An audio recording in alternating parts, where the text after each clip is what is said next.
سلام بچه ها، چطورید؟ خب من الان تو شهر زاگرب پایتخت کرواسی هستم و تو این ویدیو میخوایم با هم دیگه بریم مرکز شهر و جای دیدنی زاگرب رو با هم دیگه ببینیم. این ویدیو احتمالاً بیشتر از یک ویدیو خواهد بود و تو این ویدیو سعی میکنم که جای دیدنی زاگرب رو بهتون نشون بدم و یه سری توضیحاتی در این مورد بدم بهتون. امیدوارم که ویدیو رو دوست داشته باشید. پس تا انتهای این ویدیو با من همراه باشید. خب اینجا که من الان هستم خیابون ایلیکا هستش، یکی از معروفترین خیابون‌های زاگرب که بیشتر مغازه‌ها و فروشگاه‌های برند هستن و مردم برای خرید و همچنین پیاده روی میان اینجا.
تاریخ کراوات و همه‌گیر شدنش توی اروپا و بعد جهان برمیگرده به دوره جنگ‌های 30 ساله فرانسه که در اون زمان تعدادی سربازان مزدور کروات توی ارتش فرانسه خدمت می‌کردند. این سربازا یه دستمالای گره شده کوچیکی به گردنشون بسته بودن که باعث شد این موضوع در اروپا مد بشه و این کراوات‌های امروزی به وجود بیاد. خب اینجا فیونیکولر یا همون قطار کابلی زاگرب چه اسم با کلاسی هم داره، فیونیکولر. یکی از کوتاه‌ترین مسیرهای کابلی دنیاست که فقط 66 متر یه مسیریه که تو 30 ثانیه تموم میشه، ولی خب الان کار نمیکنه دیگه، باید پله رو بریم بالا. البته اینجوریش هم یه جور تجربه است دیگه. این قطار کابلی از سال 1890 داره کار میکنه. اول با موتور بخار بوده، بعدش برقی شده و بالای شهر رو به پایین شهر متصل میکنه. حالا قبل 100 و خورده سال پیش هم که نبوده، مردم حتما پیاده هم مثل الان من داشتن از پله ها میرفتن و میومدن. من دقیقاً یاد کاسکید یروان افتادم، اینجا رو دیدم.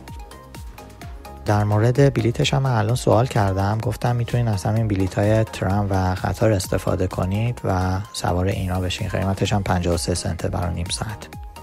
خب بعد یه مقدار پله نوردی رسیدیم این بالا و همینطور که میبینید منظرش محشر خوده، ارزشش رو داشت. حتی اگه شده بود از طریق این پله باید میومدم اینجا، ولی اگه شما یه روز اومدی زاگرب و این مسیر باز بود، پیشنهاد میکنم سوار این قطار کابلی بشی بیای، چون قطعا خیلی خیلی راحت تره. اینجا هیستوریک ستون گیت زاگرب هستش، یکی از مهمترین مکانهای تاریخی و مذهبی شهر زاگربه که این دروازه در واقع آخرین باقی مانده از دیوارهای قدیمی شهره. اما چیزی که این مکانو به مکان مقدس تبدیل کرده داستانش اینجوریه که در سال 1731 یک آتش سوزی بزرگ در زاگرب اتفاق میفته که بیشتر بخش زاگرب رو ویران میکنه. در این میون همه چیز در دروازه سنگی هم سوخته، اما یه تابلو نقاشی از مریم مقدس و عیسی مسیح به طرز معجزه‌آسای سالم میمونه و این اتفاق باعث میشه که مردم زاگرب این مکان رو مقدس بدونن و از اون موقع به بعد این دروازه به محل زیارت و دعا و آرزو کردن تبدیل میشه.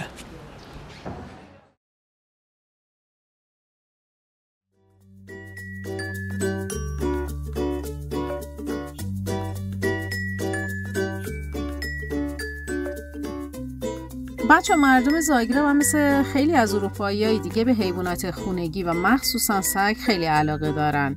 برای همین تو این شهر یه کار جالبی که شهرداری کرده اینه که یه پارکایی وجود داره که یه سری وسایل و اسباب برای بازی سگا و حیوانات توش هستن و صاحبای حیونا میتونن اونا رو به این پارکا بیارن و رایگان ازشون استفاده کنن.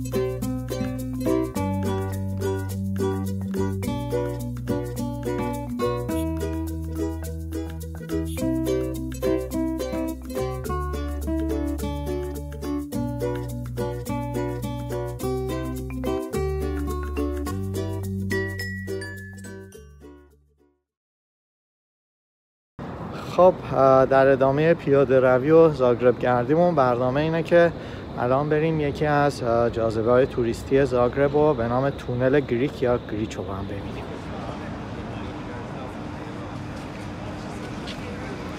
خب اینم از ورودی تونل. همین که وارد میشی یه حس عجیبی داره، ترکیبی از هیجان و یکم حس ترس. بچه هم که پشت سر من دارن میگن که اصلا نترسیدن، یعنی مدیونه غیر این فکر کنید. ترسیدی؟ نترس. بوی خاص دیوارهای قدیمی، انگار هنوز یه تیکه از گذشته اینجا مونده.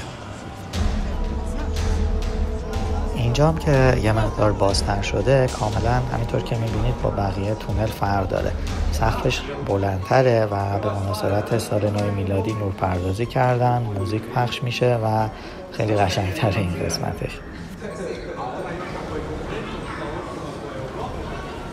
این تونل رو سال 1943 ساختن. اون موقع وسط جنگ جهانی دوم بوده، زمانی بوده که زاگرب تحت اشغال نازی‌ها بود و به عنوان یه پناهگاه زیرزمینی ساختن که مردم موقع بمبارانا میتونستن بیان اینجا، ولی الان فقط یه مسیر اصلیش بازه، بقیه ورودی‌ها رو مثل این که بستن.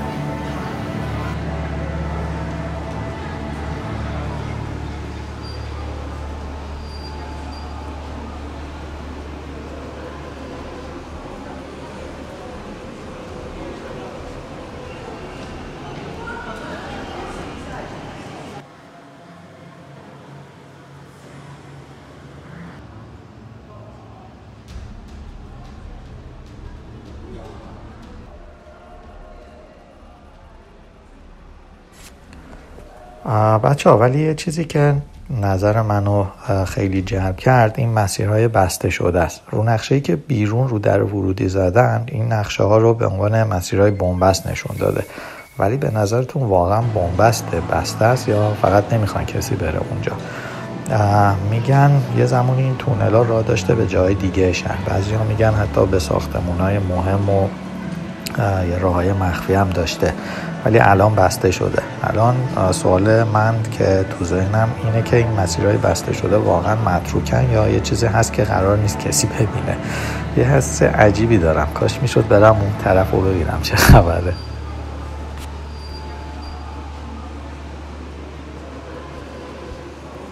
خب اینم از تونل زیبای گریک، یه تونلی که یه زمانی فقط یه پناهگاه بوده ولی هنوزم یه بخش مهمی از تاریخ این شهره.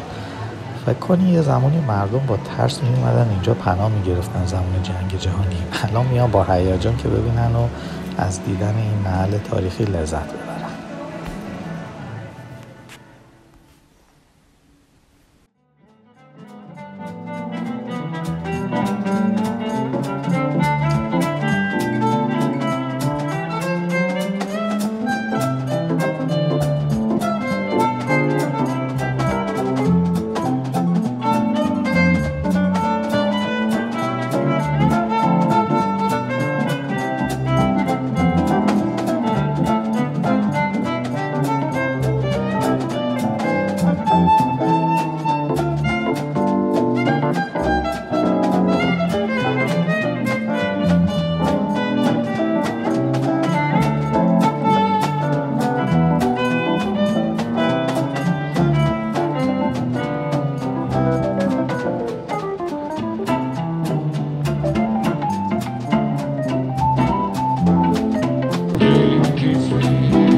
خب بچه‌ها به انتهای قسمت اول ویدیو زاگرب گردیمون رسیدیم.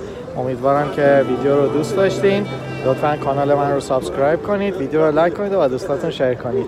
تا ویدیوهای دیگه و قسمت دوم، خداحافظ.